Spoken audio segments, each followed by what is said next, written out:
Your Honor, if I could, I'm here on behalf of my client, Mr. Joseph Tootle. We filed a complaint for absolute divorce in this matter. It's a very, very short-term marriage. The parties were just married in September of 2023.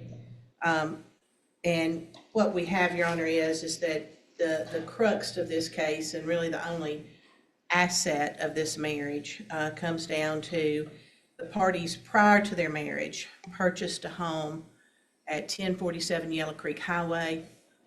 My client put down a significant down payment on the home. Well, the down payment was put prior to the marriage, and the purchase was right after the parties married.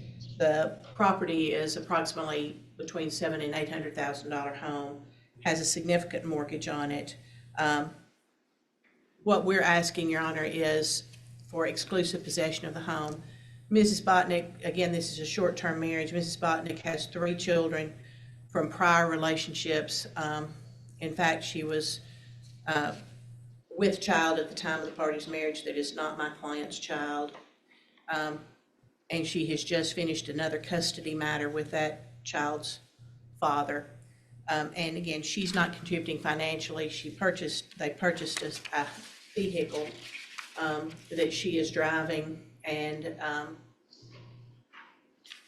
we are asking that she and the children, and she's allowed her mother, Miss Carol Ledford, to move into the home also. So there's 6 people cohabitating in this home, and my client is having to pay all of meet the financial responsibility of the home. So it's our request that she be ordered to vacate the premises, or in the alternative, given the fact that herself, her 3 children, and her mother are living there, that my client pays 1/6 and she pays 5/6 of all the expenses associated with the home. The home, again, we're going to have an issue. The home has just been purchased. It's very unlikely that there's significant equity.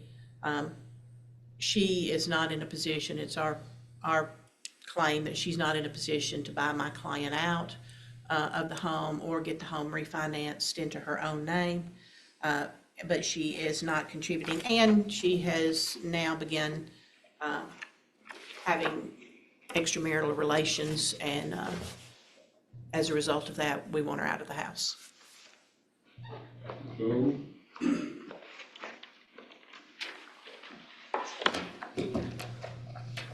Honor, just briefly, parties were married September 4th, 2023. The home that they currently reside in was purchased, conveyed to both of them as husband and wife, Joseph Tootle and Jordan Botnick, by warranty deed executed September 26, 2023, recorded with the Register of Deeds September 29th, 2023. The approximate purchase price was $800,000. 20% was paid down, which is approximately $160,000.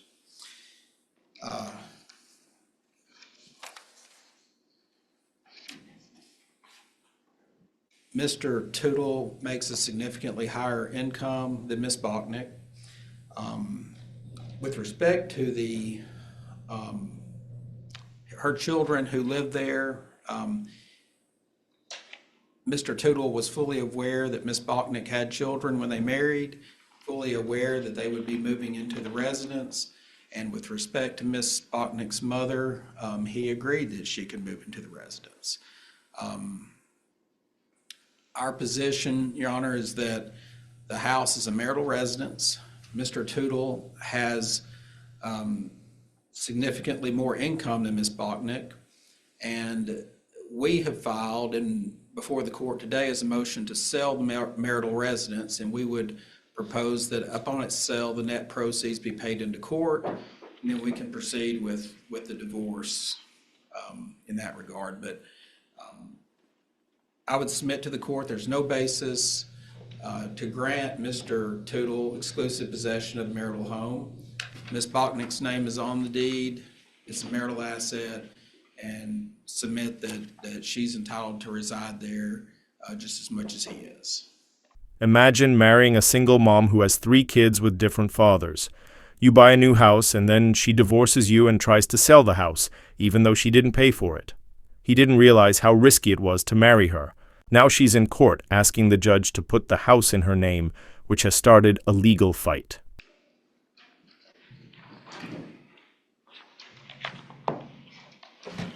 Come around, please.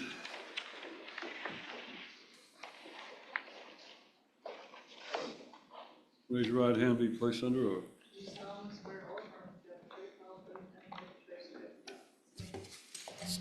State your name, please, ma'am. Jordan Lindsay Bachnick, And Ms. Boddick, where do you work? Envision Healthcare. And what do you do for Envision Healthcare?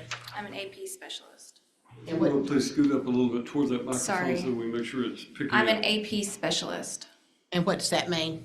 accounts payable. I work for the same company as Joseph. And what is your rate of pay?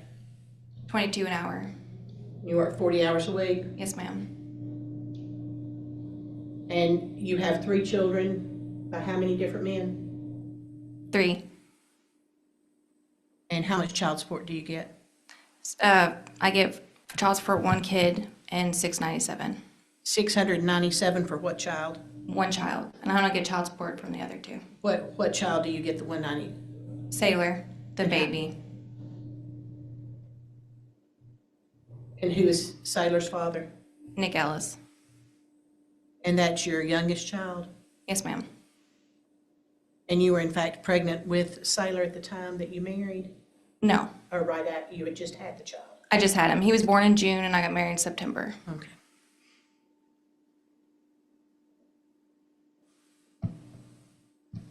And what sort, you have just settled a lawsuit on paternity with Mr. Ellis? Yes. And when was that? She's the kind of woman most people would steer clear of, but he married her anyway. I'm sure he won't make that same mistake again. Husband, that you only married him for financial security? No. You sure about that? Yes. That's your statement under oath? Yes. Did you threaten, at the point in time when he told you he wanted a divorce, did you threaten to throw yourself against the wall so that you could get an order of protection and kick him out of the house? No. You allowing your children to, have you allowed any of your minor children to operate any motor vehicle in and around the property? I let my son drive down the driveway. And he ran over shrubs and things, is that correct? 1 shrub. And that's your 12-year-old or your 10-year-old? I let my 10-year-old. Your 10-year-old's driving a vehicle that caused some slight damage to the property, is that correct? He drove down the driveway and ran over a shrub. Did you replace it, arrows into the drywall of the No. home? You didn't sit there and videotape it and laugh I at it? videotaped my son shooting an arrow into a cardboard box. Not into the garage and damaging the property? No.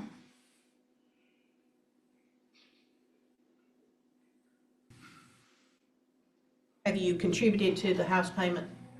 No. Why not? Because I'm paying for everything else. What is everything else that you're paying for? Groceries to stay in the house, and I pay for all my kids. Groceries, clothes, and I filled out a form, basically showing what I do pay for. Pay any of the utilities? No. Pay any insurance on the vehicle you're driving? Yes. You pay for your insurance I pay for my insurance and your vehicle? on What my kind of- vehicle. What kind of vehicle are you driving? A Tahoe. 2021 Chevy Tahoe? Yes, ma'am. And how much are the payments on that? A little over 1,000. Who's making those payments? I am. When did you start making those payments? 2 months ago. I've made 3 payments so far. So 3 months now.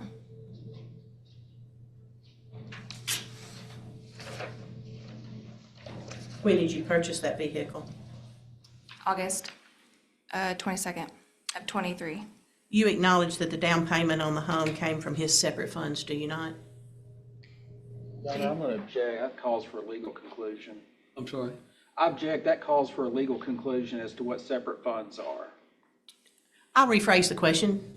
Did you have any money before y'all, when the contract was made on this house? I had my own money. How much did you have? At the time, I don't recall how much I had. Did you pay $160,000 down on this house? I don't recall. You don't recall? No, I didn't put money down on the Okay, house. why did you say you don't recall? Well, to your question before that, Objection asked and answered. no, I did not pay money on the house. You know that your husband had money that he put down on this house that was not your money. Right. After we were married, though, he paid money on the house. And he paid for your attorney, for your paternity actions too, didn't he? He helped pay for my attorney with Nick. And how much was that? I don't know, Jack, I think that's privileged. Jack, on what basis? Privilege? I mean, third party may have paid it, they're married. And you're talking about the attorney-client privilege? Yeah, number one, I don't think it's relevant. Now we're talking relevance instead of privilege. Well, Judge, I think what a client pays an attorney, and the third party pays it, you know, I understand your point, Mr. Odell, and again, we're talking economics of two people who have been married for a short period of time.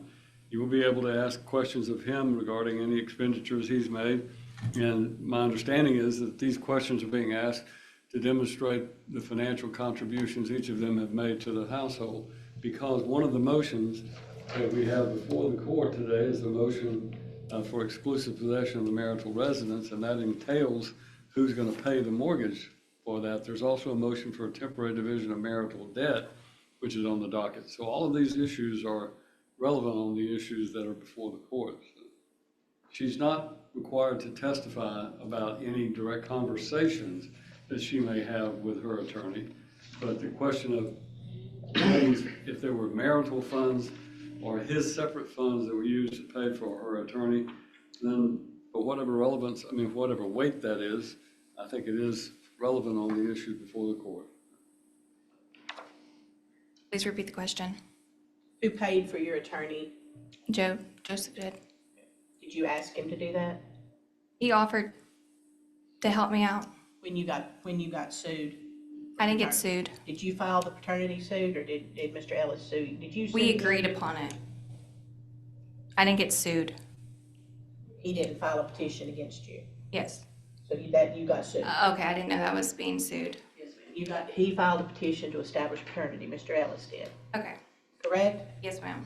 And you asked your husband for help in securing counsel for that, is that correct? He offered.